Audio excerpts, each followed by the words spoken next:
नमस्कार। खबर फास्ट पर आज का बड़ा मुद्दा लेकर मैं हूं भविष्य त्यागी। दिल्ली में तीनों नगर निगमों को एक करने का रास्ता साफ हो चुका है। नगर निगम संशोधन विधेयक 2022 पर राष्ट्रपति रामनाथ कोविंद ने हस्ताक्षर कर दिए। इसके बाद केंद्रीय कानून और न्याय मंत्रालय ने एमसीडी के यूनिफिकेशन को नोटिफाई कर दिया। एमसीडी का यूनिफिकेशन और इससे एमसीडी चुनाव में हो रही देरी पर राजनीति भी खूब हुई है। अब फिर से एमसीडी चुनाव की बात होने लगी है, सवाल उठने लगे हैं। इन चुनावों के पीछे की राजनीति पर बयानबाजी होने लगी है। सवाल यह है कि एमसीडी के यूनिफिकेशन के लिए होने वाले वार्डों के परिसीमन के चलते एमसीडी चुनावों में अभी और वक्त लगेगा या फिर निगम चुनावों पर लगा ब्रेक अब जल्द हटेगा। और सबसे बड़ा सवाल यह कि दिल्ली में जो माहौल है, माहौल का मतलब आप समझ ही गए होंगे। इस माहौल को देखते हुए दिल्ली में क्या एमसीडी चुनाव जल्द होने की उम्मीद है? निगमों का एकीकरण और एमसीडी चुनाव पर हो रही राजनीति की क्रोनोलॉजी क्या कहती है, इसे भी समझने की कोशिश करेंगे। तो चलिए शुरू करते हैं बड़ा मुद्दा।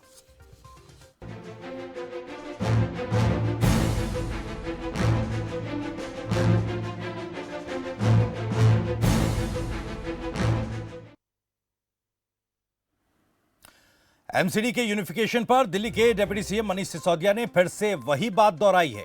उन्होंने कहा कि बीजेपी ने चुनाव टालने के लिए कदम उठाया। एमसीडी में होने वाले चुनावों में बीजेपी की हार का दावा भी मनीष सिसोदिया ने एक बार फिर से किया।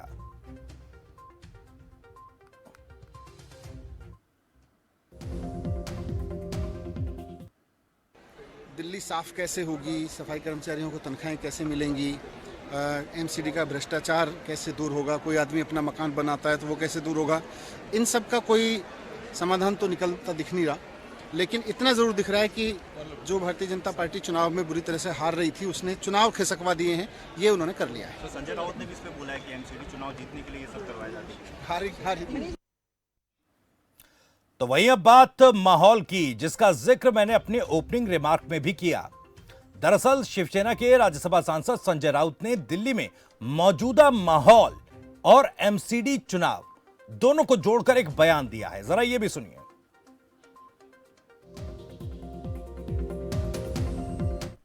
और बड़े शहरों में भी जिस तरह से दंगे का माहौल बन गया है या बनाया गया है, खास करके सत्ताधारी पार्टी की तरफ से, ये बहुत ही दुर्भाग्यपूर्ण है। देश के राजधानी में दंगे हो रहे हैं, ये पहली बार नहीं। दिल्ली केंद्र शासित प्रदेश है, यूनियन टेरिटरी है। सिर्फ वहाँ आप नगर निगम के चुनाव आने वाले हैं। नगर निगम के चुनाव आपने पहले आगे कर दिए, जो डेट थी, जो तय था, एक शेड्यूल था, वो शेड्यूल को आपने भंग करके आगे के लिए बना दिया है और आप दंगे कर दिए। ये सब जो कुछ चल रहा है, ये नगर निगम चुनाव जीतने के लिए आपके पास कोई इशू नहीं है। इसलिए तो फिलहाल आज निगमों की एकीकरण का रास्ता साफ हो चुका है।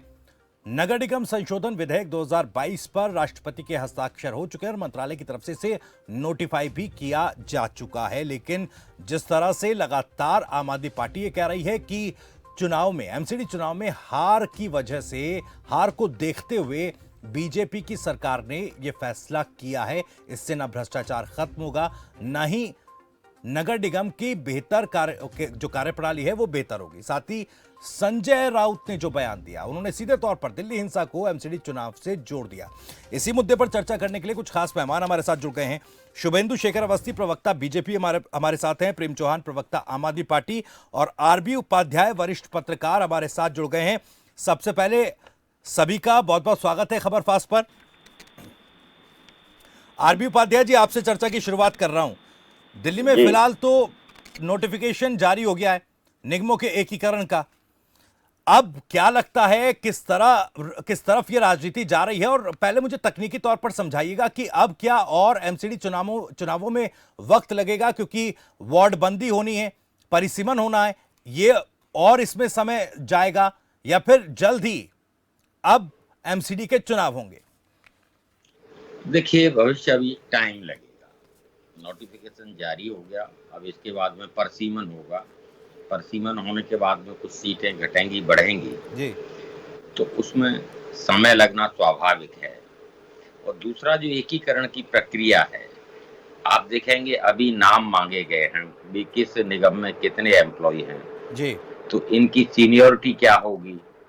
जब तीनों को एक किया जाएगा, मान लीजिए 3 एजुकेशन डायरेक्टर हैं, तो उन डायरेक्टर्स में सीनियर कौन होगा, कौन जूनियर होगा, तो वो लिस्ट कैसे बनेगी, वो सारा जो है ना डाटा एक आएगा, फिर वो कंपाइल होगा, तो उसमें समय लगना स्वाभाविक है और समय लगेगा।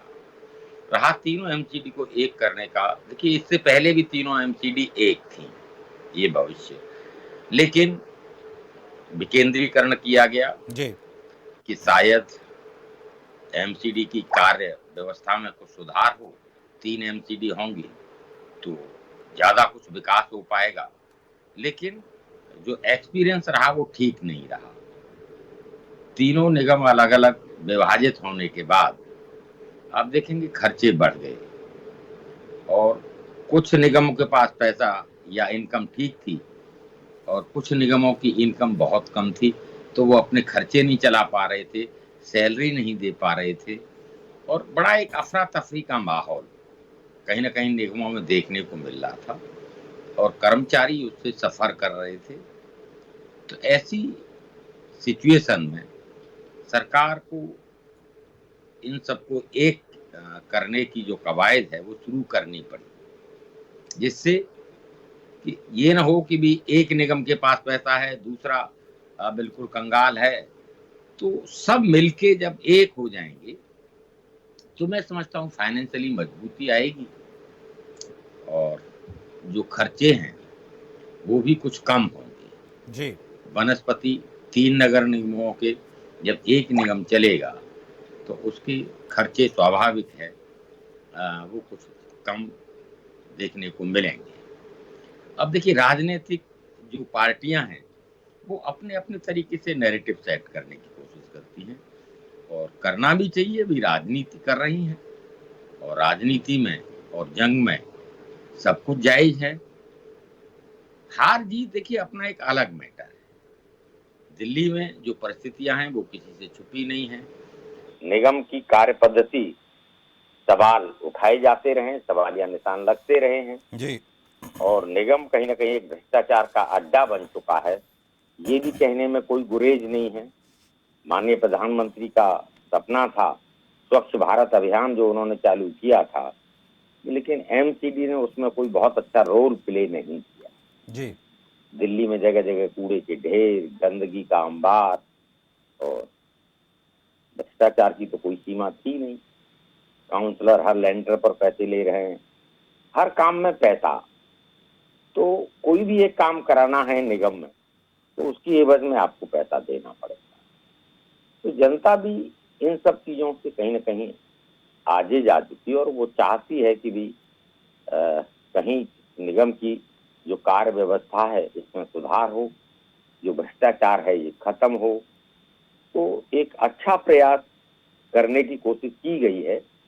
ये बात अलग है कि उसके परिणाम क्या आएंगे। जी। अभी से ये कह देना कि ये दिल्ली के हित में नहीं होगा, वो ठीक नहीं होगा। जी। देखिए सुधार एक निरंतर प्रक्रिया है, ठीक है। और सुधार होते रहने चाहिए, और सुधारों का ही एक मैं कहूँगा एक पार्ट आज जो हुआ है कि तीनों नगर निगमों को एक किया गया है, उसको उसी रूप में देखा जाना चाहिए कि इससे कार्य कुशलता बढ़े, ठीक है कार्य सर। क्षमता बढ़े। एक छोटा सा और- रिएक्शन संजय राउत के बयान पर भी, क्योंकि देखिए वो तो कह रहे हैं कि भाई दिल्ली में जो माहौल बनाया गया है, माहौल से आप मतलब समझ रहे होंगे कि दिल्ली में जिस तरह का तनाव अभी बना हुआ है, ये तो ठीक, ये तो बिल्कुल एमसीडी चुनावों के लिए ही किया गया है, ये दावा वो कर रहे हैं।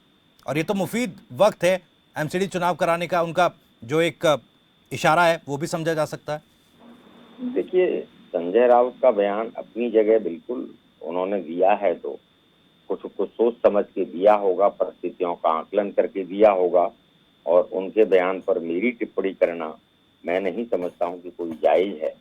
और वैसे भी शिवसेना का दिल्ली में कोई आधार नहीं है, और कोई नगर निगम की सत्ता में भागीदारी नहीं है। तो उन्होंने किस परिदृश्य में क्या बयान दिया है वो भी एक मजे हुए राजनीतिज्ञ हैं, और उनका अपना एक कहीं ना कहीं आकलन है और जी। तजुर्बा है। तो उन्होंने अगर कोई बात कही है तो उसके पीछे कोई न कोई मंतव्य जरूर होगा। ठीक है सर, कोई न जी बिल्कुल लौटूंगा आपके पास। प्रेम चौहान जी, एक तरफ तो संजय राउत जी, जैसा कि आरबी उपाध्याय जी कह रहे हैं, मंजे हुए राजनेता हैं, राज्यसभा सांसद है, तो अगर कोई बात कह रहे हैं तो उसका कोई मतलब जरूर होगा। तो उन्होंने तो कहा है कि भाई ये चुनावों के लिए माहौल तैयार कर दिया गया है। आप अब भी कह रहे हैं कि भाई चुनाव टाल रही है बीजेपी, चुनाव टाल रही है बीजेपी। देखिए, मैं इसमें ये समझता हूँ कि भारतीय जनता पार्टी ने जब चुनाव की तारीखों का ऐलान होना था तब भी सर्वे किए थे 2-3। जिस सर्वे में आ रहे थे उसके सर्वे में भारतीय जनता पार्टी के अपने सर्वे में वो बार बार हारते हुए नजर आए, इसलिए उस समय टाल दिया। अब इन्हें लगा कि शायद अब टटोल के देख लेते हैं, कोई हालात बनते हैं क्या। इन्होंने फिर जो दूसरी रणनीति जो भाजपा की पूरे देश में चलती है कि किस तरीके से दंगे कराए जाए, हिंदू मुसलमान कराए जाए, जहां दिल्ली में हिंदू मुस्लिम सिख ईसाई सारे मिलकर व्यापार करते हैं, रोजगार करते हैं, ऐसी दिल्ली में दंगे करा के हम एक माहौल बनाने की कोशिश करें। लेकिन वो इसमें भी फेल हुए हैं मुझे लगता है, और मुझे अभी भी लगता है आप अभी भी चुनाव करा लीजिए, आप आज भी भागने का ही काम करेंगे, क्योंकि आप दंगे कराने में भी फेल हो गई है भारतीय जनता पार्टी और दिल्ली की पुलिस। एक बात, दूसरी बात, जैसा भी हमारे राजनीतिक विश्लेषण जो साथी थे उन्होंने कहा कि राजनीति सर पुलिस का फेल हुई, पुलिस ने तो आरोपियों को पकड़ा, एनएसएपी पर 5 आरोपियों पर लगा दिया गया। सवाल ये नहीं है पुलिस ने पकड़ा, सवाल ये है कि पुलिस ने ऐसा माहौल बनने क्यों दिया। क्या पुलिस को नजर नहीं आ रहा था कि जो गुंडे हैं वहां पे वो तलवारें लेके जा रहे हैं, गुंडे हैं जो गन हाथ में लेके जा रहे हैं, गुंडे हैं जो मस्जिद के ऊपर पत्थर इकट्ठे कर रहे हैं, गोली चला रहे हैं। तो जो दोनों समुदाय के गुंडे थे उनको संरक्षण दिल्ली पुलिस द्वारा दिया गया, दिल्ली पुलिस ने उनका सहयोग किया, वो बकायदा दोनों तरफ उनको चल रहे थे, उनको परमिशन दी कि जाओ। आपको क्यों नहीं नजर आया कि तलवारें लहरा रहे हैं लोग, आप उनको तभी अरेस्ट करते। नॉर्मल तो आप एक चाकू का 3 महीने के लिए अंदर कर देते हो, तो ऐसे समय पे क्यों नहीं किया। ये कहीं ना कहीं दिल्ली पुलिस और भाजपा ने मिलकर इसको बढ़ाने की कोशिश करी, और उन्होंने चाहा कि इसमें दंगे हों बढ़िया से, और दंगे होंगे उसके बाद हम चुनाव कराएंगे, तो उन्हें लगता है वो जीत जाएंगे। लेकिन मैं एक बात बता दूं, दिल्ली की जनता जो पिछले 15 साल से भारतीय जनता पार्टी को झेल रही है नगर निगम में, उनको जिस तरीके से चूसा जा रहा है, जिस तरीके से उनकी जेब काटी जा रही है, वो दिल्ली की जनता नहीं भूलेगी इन सब चीजों को। आप कुछ भी करा लीजिए। और मैं एक बात कह दूं, मेरे जो राजनीतिक साथी थे उन्होंने एक राजनीतिक विश्लेषण जो थे उन्होंने कहा कि राजनीति में सब कुछ जायज है। मैं कहूंगा जी दंगे जायज नहीं है, कम से कम आप जो भी करो, जो भी करना चाहो करो, लेकिन जो हिंदू मुसलमान को लड़ाने का काम है वो मत कराओ। चाहे आप रोजगार दो मत दो, लेकिन कम से कम आप लड़ाओ तो मत उनको। तो कहीं ना कहीं भारतीय जनता पार्टी ये एक गलत बात कर रही है। पार्षद का भी नाम आया था, पहले भी दिल्ली में दंगे हुए हैं, अगर किसी आपकी पार्टी का पार्षद उसमें संलिप्त पाया गया था, सपोर्ट नहीं कर रहे हैं सर, बिल्कुल सपोर्ट नहीं कर रहे हैं। ठीक है, तो चौहान साहब आप संजय राउत साहब के बयान से सहमत है ना कि भाई जो आरोप वो लगा रहे हैं बीजेपी पर, आप उससे सहमत हैं? ये माहौल तैयार किया करने की कोशिश की गई? नहीं, बिल्कुल बिल्कुल। भारतीय जनता पार्टी जब भी कोई चुनाव आता है उससे पहले यही कराती है। आप हिस्ट्री उठा के देख लीजिए, रिकॉर्ड उठा के देख लीजिए, इनके पास 8 साल में दिखाने के लिए कुछ नहीं है। 8 साल और 15 साल को मिला लो, इनके पास कुछ नहीं है जो दिल्ली वालों को दिखा सके। इनको लगता है कि दंगे ही एक मात्र तरीका है जिससे जीत सकते हैं। तो मैं इनको समझा दूं, दंगे करा दिल्ली की जनता जो है समझदार है, वो आपके दंगे और हिंदू मुसलमान में न जाके वो देखेगी 15 साल में आपने क्या देश का नाश किया है, और 8 साल में केंद्र में बैठ के आपने ना रोजगार दिया है, महंगाई कहां पहुंचा दी आपने, आपको खुद सोचना चाहिए। ठीक है सर, आप आज डर के भागने का काम कर रहे हो। मैं लौट रहा हूं आपके पास। शुभेंदु शेखर अवस्थी साहब, मैं आपके पास आ रहा हूं। जो बात चौहान साहब कह रहे थे उसका जवाब भी दीजिएगा, उसके साथ बुनियादी सवाल मेरा आरबी उपाध्याय साहब से भी जो मैंने किया कि अब जो जिस तरह का माहौल जिसका जिक्र संजय राउत साहब भी कर रहे हैं और चौहान साहब भी कर रहे हैं, क्या अब ये मुफीद माहौल है बीजेपी के लिए कि अब चुनाव हो सकता है, या फिर जो एकीकरण हो रहा है, एकीकरण में की प्रक्रिया में भी और वक्त लगेगा?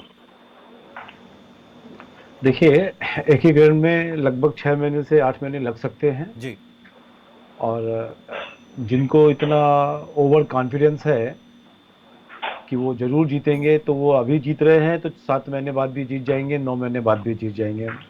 अब समस्या क्या है इनकी, इन लोगों ने पंजाब चुनाव के लिए बहुत सारे लोगों से पैसा ले रखा था, और वो पैसा चूंकि अब टिकट अदायगी से निपटना था वो हो नहीं पाया, इसलिए बड़ा दर्द है। अब मैं इसकी बाकी विषयों पर आ जाता हूँ।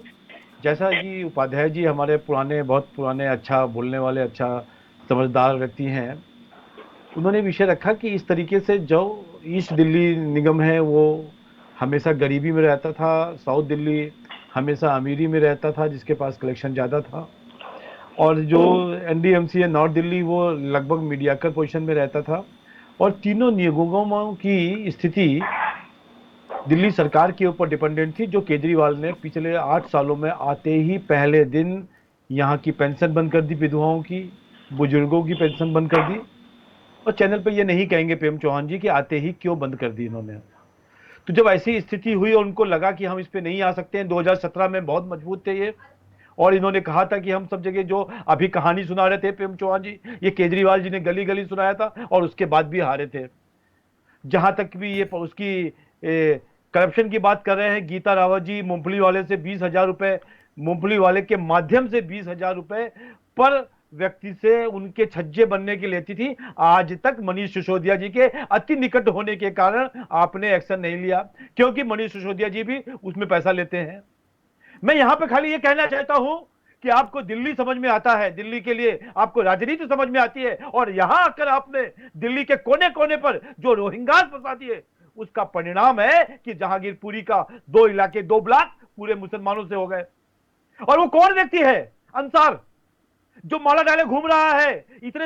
अच्छा आप समझिए, भविष्य त्यागी जी, आप और हम सब लोग पढ़े लिखे चौहान जी हैं, आ रहा हूं मैं, बात पूरी होने दीजिए, मैं आ रहा हूं आपके पास, जवाब दीजिएगा, आप और पूरा हम वक्त बड़े मिलेगा आपको। समझदार लोग हैं, जिंदगी भर इतने बड़े बड़े एजुकेशन करके आए हैं। जो व्यक्ति वहां पर बोझ उठाता था, इधर से उधर सामान ले जाता था, वो व्यक्ति इनके आने के बाद BMW में चल रहा है। रोहिंग्या जो जितने भी बांग्लादेशी आए हैं, इनके एमएलए उनको लिखते हैं लेटर और उसके आधार कार्ड बनाए जा रहे हैं, और उसके बाद वो उनसे पैसा लेता है। और आज उसकी आपने फोटो देखी होगी कि किस तरीके से सोना पहने हुए BMW के ऊपर हम लोग हाथ रख के खड़े होते हैं, वो पैर रख के खड़ा हुआ है। और इसके बाद इनके लोग उनको महिमा मंडित करते हैं और कहते हैं दंगा बीजेपी करा रहा है। मस्जिद के ऊपर से बोतलें फेंकी जाती हैं, हनुमान जी की यात्रा के ऊपर साफ साफ सब दिखाई दे रहा है। पर ये आप पार्टी के लफंगों को, जिसको आशीष जी ने लफंगे कहा था, मेरे को वो शब्द याद आ रहे हैं, गुंडा कहा था, ये लोगों ने वहां पर हिंदुओं के ऊपर अटैक किया। अब क्या करें? आशीष जी ने आनंद फानंद में, अब आप पार्टी परेशान हो गई। जो अंसार पकड़ा गया वो आप पार्टी का निकल गया, जो मास्टरमाइंड पकड़ा गया उसने सब उगल दिया कि किसके कहने पे हम करा रहे हैं। वो पुलिस का केस है, पुलिस देख रही है। परंतु आशीष जी ने बड़े आनंद फानंद से आज शाम को एक बड़ा खुलासा करने के लिए बात करी, और उन्होंने एक फोटो शेयर करी कि किसके साथ, तो हमारा कोई एक कभी भाजपा में रहा होगा, कोई कार्यकर्ता नहीं था, कोई बड़ा आदमी नहीं था, उसके साथ इनके लोगों की जब फोटो हमने भेजी है तब फिर से हैरान हो गए हैं। तो प्रेम चौहान जी, दुनिया को मत समझाओ किस तरीके से आपने रोहिंग्या और बांग्लादेशियों को सामने खड़ा किया है, और ये फोटो दिखाने की बात नहीं है। चलिए ठीक है सर, अवस्थी साहब, जो आपने आरोप लगाया मैं जवाब लेता हूं, ठीक है। भारतीय जनता पार्टी मस्जिद के ऊपर से कम हिंदुओं के ऊपर पत्थर तो नहीं फेंकेगी। इतना बुरा काम जो आप कर सकते हैं, कश्मीर की फाइल के ऊपर भी आपने रावण हंसी, और आज भी वही कर रहे हो। इसलिए सुधर जाओ, समय आ चुका है आपका।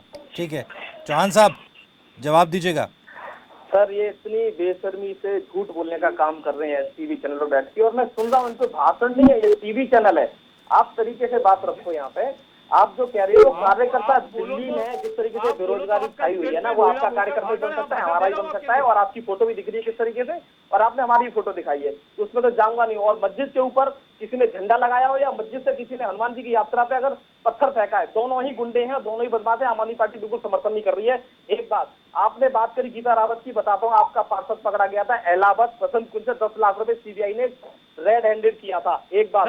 दूसरा, आपने कहा पेंशन आपसे जो क्वेश्चन पूछा गया कि वो मनीष सिसोदिया जी की अति निकट है कि नहीं है, आपसे जवाब पूछ रहे हैं। अरे कोई हमने तो पार्टी से निकाल दिया उसको, हमने तो पार्टी से निकाला। आपने क्या किया? नहीं हुआ है। आपका पार्षद पकड़ा गया था, वो पकड़ी नहीं गई है, वो हमने पार्टी से निकाला उसको, हमने पार्टी से निकाला उसको। पेंशन दिल्ली सरकार ने, अरे आप लोग तो राशन कार्ड, आप लोग तो राशन कार्ड में, आप तो राशन कार्ड में रेप कर देते हो भाई। आप राशन कार्ड में रेप करते हो, क्या बात कर रहे हो? कहाँ जाके चेहरा लेके जाओगे? संदीप कुमार क्या है? अपने समय पे आप बात रखना, बिल्कुल रखना। आपने कहा कि कोई छोटा मोटा था, संगीता बजाज आपकी एमएलए की प्रत्याशी थी, उनके लिए वोट मांग रहा था वो व्यक्ति जिसकी आप बात कर रहे हो। फिर रही बात आप जो रहियोंगिया से, जो बाहर से आए हैं, जो बांग्लादेश से आए हैं, जो कहीं से भी आए हैं, 8 साल से सरकार आपकी है सेंट्रल गवर्नमेंट में। आप क्या कर रहे हो बॉर्डर पर बैठ के? आप अरे आप पीछे से क्यों घुमा के क्या करते हो? उनके आधार कार्ड कैसे बनवा रहे हो? आप अंदर कैसे आ रहे हैं? आप सिक्योरिटी ठीक नहीं दे पा रहे देश को? अंदर साहब, घुस के आ रहे हैं, बांग्लादेश से घुस के आ रहे हो और आप लोग सिक्योरिटी नहीं दे पा रहे हो? आपके लिए आधार कार्ड बनवा रहे हैं। मैं एक बहुत अच्छी बात बताना आप फोटो चाहता देखो, हूं, टीवी के माध्यम से आप फोटो देखो, आप ये किसकी फोटो है? चौहान जी, किसकी फोटो है ये? 2012 में आप भी फोटो देख लो। काम की बात सुन लीजिए, काम की बात सुन लीजिए। 2012 फोटो तो देख लो तुम भी। अलग अलग, अरे आप बात नहीं करने दोगे? अब फोटो नहीं देखोगे? किसका आदमी है ये? बनाए थे। अवस्थी जी एक मिनट, मैं बात नहीं ठीक है, फिर आपकी सुनूंगा। ठीक है प्रेम चौहान साहब, एक थोड़ा सा सवाल यह देखिए, कौन किसका कार्यकर्ता था, कौन किसकी पार्टी में जाकर बाद में मिल गया, ये एक अलग पहलू है। लेकिन मुझे समझाइएगा जरा, जो आरोप अवस्थी साहब ने लगाया, एक बड़ा आरोप उन्होंने आप पर राजनीतिक तौर पर लगाया कि भाई जो आम आदमी पार्टी, जो पंजाब में जिस तरह से पैसे का लेन देन हुआ टिकटों को लेकर, अब उसकी जो वापसी होनी थी वो तो एमसीडी चुनाव को लेकर होनी थी, और शायद यही बौखलाहट है। हालांकि ये आरोप जो है सीधे तौर पर अवस्थी साहब लगा रहे हैं। ये तो बेबुनियाद बेफालतू का सवाल है। मुझे लगता है आपको सीरियस नहीं होना चाहिए। ये हल्की बात है राजनीति में बहुत ज्यादा, कि किसने टिकट बेच दी, पैसे ले लिए एडवांस में, ये सब बेकार की बात मानता हूँ मैं। ये राजनीति में इस तरह की बात बहुत छोटी बातें मानी जाती है, ये बिल्कुल झूठ बोलना है। मैं एक बहुत अच्छी बात करना चाह रहा हूँ। मैं कह रहा हूँ कि जब 2012 में जब 3 निगम अलग अलग बनाए गए थे, तो उनका कारण यही था कि ज्यादा से ज्यादा लोगों की समस्याएं सुधरेंगी, ज्यादा से ज्यादा लोग अपनी शिकायतें दे पाएंगे और सुधर पाएगा दिल्ली का माहौल। अब उसमें हुआ क्या?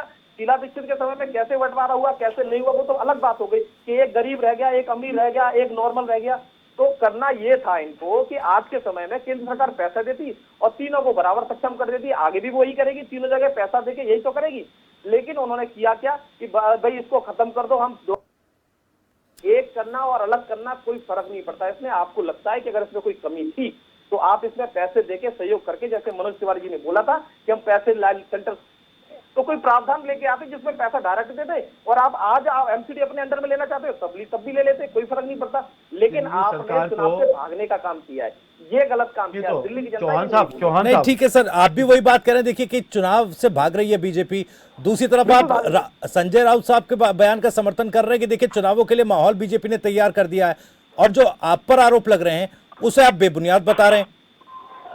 नहीं, ऐसा क्या होता है? क्या आप खुद बताइए कि ये मतलब बेकार की बात है। मतलब कुछ भी हमें कहें कि बीजेपी ने पैसे, बीजेपी को कैंडिडेट ही नहीं मिले। हमारे ठीक है सर, ठीक है मैं इस आरोप को जो है साइडलाइन भी रख देता हूं सर। लेकिन अगर बीजेपी चुनावों से भाग रही है तो फिर चुनावों के लिए दंगे क्यों करा रही है? बीजेपी इसलिए करा रही है क्योंकि उसको लगता है कि दंगे कराने से बीजेपी को लगेगा कि हिंदू जो वोट है वो इनको दे देगा। लेकिन वो हिंदू सिर्फ हिंदू नहीं है, वो प्रताड़ित नहीं सर, जब बीजेपी, अवस्थी साहब कह रहे हैं कि अभी 6 से 8 महीने लग जाएंगे, अभी समय लगेगा, आप कह रहे हैं कि चुनावों के लिए जमीन तैयार कर दी है। नहीं बिल्कुल भाई, बीजेपी कराती है ये क्या? आप मुझे मत पूछिए, आप वैसे हिस्ट्री देख लीजिए। बीजेपी का काम है ये कि दंगे का एक बहाना लेके उन्हें लगता है हिंदू वोट इनको दे देंगे, लेकिन ऐसा दिल्ली में तो कम से कम नहीं होगा। उपाध्याय साहब, इस पर आप रिएक्ट करना चाह रहे हैं, बताइएगा। जो कॉन्ट्रडिक्शन है एक तरफ, चौहान साहब ठीक है मैं आ रहा हूं। उपाध्याय साहब, जो एक कॉन्ट्रडिक्शन है चौहान साहब की बात में, कि एक तरफ कह रहे हैं कि अभी चुनाव से बीजेपी भाग रही है क्योंकि बीजेपी को लगता है कि वो हार रही है, 2 सर्वे करा चुके हैं। दूसरी तरफ ये भी आरोप लगा रहे हैं कि भाई बीजेपी ने तो माहौल तैयार कर दिया। देखिए, चौहान साहब कुछ भी कह सकते हैं, अपनी पार्टी का पक्ष रखने के लिए स्वतंत्र हैं। वो कहते हैं हिंदू मुस्लिम सिख ईसाई सब एक होकर रहते हैं। जम्मू कश्मीर में तो नहीं रहते। जम्मू कश्मीर में क्या हो गया है? क्या वो भारत का हिस्सा नहीं है? वहां तो मार दिए जाते हैं, काट दिए जाते हैं। और सुने, 1947 में जब बंटवारा हुआ था, धर्म के आधार पर दंगे हुए थे, उस समय बीजेपी नहीं। इतिहास गवाह है हिंदुओं पर कितने अत्याचार हुए हैं, वो किससे छुपा नहीं है। कितने मंदिरों को तोड़ा गया, कितना धर्म परिवर्तन हुआ है। तो ये आज की बात नहीं, उस समय क्या बीजेपी करा रही थी भारत पर जो हो रहा था, या जम्मू कश्मीर में जो हुआ क्या बीजेपी ने कराया है? लेकिन ये एक नेचर है, एक धर्म का एक आचरण है। आपने कहा मस्जिद पर, तो वहां पुलिस ने कहा है, पुलिस कमिश्नर ने बोला है कि वहां ऐसी कोई कोशिश नहीं हुई मस्जिद पर कोई झंडा फहराने की। और आप कह रहे हैं वहां झंडा फहराया। देखिए, राजनीतिक लोग हैं, राजनीतिक संरक्षण में ये सब अपराध और दंगे होते हैं, इसे नकारा नहीं जा सकता। और कोई भी पॉलिटिकल पार्टी हो, सभी पॉलिटिकल पार्टियां राजनीति का अपराधीकरण कर रही हैं और राजनीति का व्यवसायीकरण कर रही हैं। अपराधी प्रवृत्ति के लोग बहुत प्यारे लग रहे हैं राजनीतिक दलों को, और सभी राजनीतिक दल उनको प्राश्रय दे रहे हैं, और उन्हीं के संरक्षण में इस तरह के लोग बढ़ रहे हैं। बिल्कुल मैं कहता हूं कि आप बीजेपी जिम्मेदार है। क्यों रोहिंग्या अंदर आ जाते हैं, क्यों बांग्लादेशी अंदर आ जाते हैं? ठीक है, बॉर्डर की सुरक्षा केंद्र सरकार की जिम्मेदारी है, तो वहां से आना, लेकिन यहाँ आकर उनको फ्री में जमीन, फ्री में राशन, फ्री में बिजली, फ्री में पानी और पेंशन और मिल जाएगी, तो ये तो स्वर्ग है। भी सरकारी जमीन पर आप झुग्गी बना लीजिए, आराम से रहिए, पानी फ्री मिलेगा, बिजली फ्री मिलेगी, राशन फ्री मिलेगा, तो कोई क्यों जाएगा कहीं? चलिए ठीक है सर, मैं थोड़ा सा अलग इससे सवाल पूछता हूं, क्योंकि जैसा प्रेम चौहान साहब ने भी कहा था कि भाई ठीक है, अगर कार्यप्रणाली को बेहतर करना था केंद्र सरकार को, तो उसके विकेंद्रीकरण या एकीकरण से कोई फर्क नहीं पड़ता। बेहतर तरीके से अगर अलग अलग निगमों को भी चलाया गया होता, इकोनॉमिकली भी, तो शायद स्थिति बेहतर होती, करप्शन को उस तरह से भी दूर किया जा सकता था। तो क्या अब लगता है कि जो एमसीडी में जो सबसे बड़ा मुद्दा करप्शन का है वो इसके बाद ठीक होगा, और फिलहाल चूंकि एमसीडी का जो कार्यकाल था वो भी खत्म हो गया, तो फिलहाल अब सरकार के प्रशासक, स्पेशल ऑफिसर किस तरह से अब इस पे आगे काम होगा, ये जरा समझाइएगा। देखिए, ऐसा है कि संवैधानिक प्रक्रियाएं ये नहीं है। अगर संविधान में इस तरह की व्यवस्था नहीं होती तो बीजेपी कुछ नहीं कर सकती थी। संविधान में व्यवस्था है, और व्यवस्था के तहत ही अपने अधिकार का प्रयोग करते हुए केंद्र सरकार ने तीनों एमसीडी को एक किया जी। ये देश संविधान से चलता है, संवैधानिक संस्थाओं से चलता है, और संविधान में अगर प्रावधान है तो मैं उसे गलत नहीं कह सकता। ठीक है सर, मुझे माफी के साथ रोकना होगा, समय आज इस डिबेट के लिए खत्म हो गया है।